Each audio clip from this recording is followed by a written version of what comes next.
ये बात उन दिनों की है जब मैं 8वीं और 9वीं में पढ़ती थी।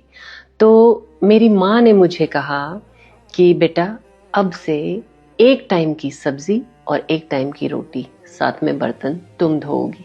अब तुम ये डिसाइड कर लो कि वो तुम दोपहर को करना चाहती हो या तुम वो रात को करोगी।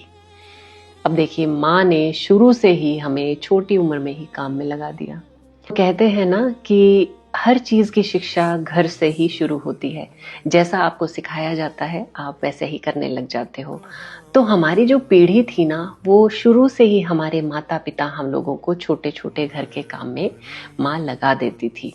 और यही कारण था कि हम जब अपने नए घर जाते थे तो हमें इतनी कोई तकलीफ कभी महसूस नहीं हुई और हम हर काम को सरलता से कर लेते थे। लेकिन हमारी जो पीढ़ी है उसने थोड़ी सी गलती कर दी। हम लोगों ने जितना काम किया ना छोटी उम्र में, हमने सोचा कि हम लोग इतना करते थे, क्यों हम अपने बच्चों को पढ़ाएंगे लिखाएंगे, उनसे हम घर के काम नहीं करवाएंगे। और यही हमारी सबसे बड़ी भूल हो गई। हमने अपने बच्चों से बिल्कुल काम नहीं करवाया और नतीजा ये हुआ कि हमारे बच्चों को इतने बड़े होने तक भी कोई काम नहीं आता है। हमने हमारे बच्चों के लिए वो सब किया जो शायद हमें नहीं करना चाहिए था। हम लोगों ने उनकी सिर्फ ज़रूरतें ही पूरी नहीं की, बल्कि हद से ज़्यादा पूरी की।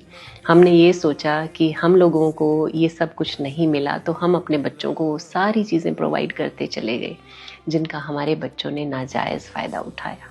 हम लोग आज भी जब अपने माता पिता के घर जाते हैं तो हम उन्हीं के हिसाब से उनके घर में रहते हैं, लेकिन हमारे बच्चे हमारे घर आते हैं तो भी अपने हिसाब से रहते हैं और अपने घर जब हमें बुलाते हैं तो हमें उनके हिसाब से रहना पड़ता है।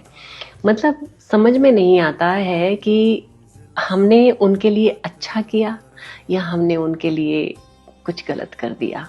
हर माता पिता ये भी उम्मीद करता है कि उनके बच्चे बदले में कम से कम उनसे इज्जत से बोलें, प्यार से बोलें।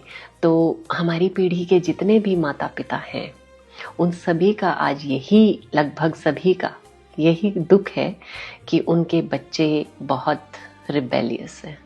मेरी माँ 93 साल की है और इस उम्र में भी वो मुझे इतनी जोर से झिड़क देती हैं कि मैं उनको उल्टा जवाब दे नहीं पाती। गधों की तरह बच्चों के आगे भी काम किया, सास ससुर के आगे भी काम किया, अपना घर भी संभाला, नौकरी करने बाहर भी गए, लेकिन कुल मिलाकर हमने क्या हासिल किया? कुछ भी नहीं। ना हम घर के रहे, ना हम घाट के।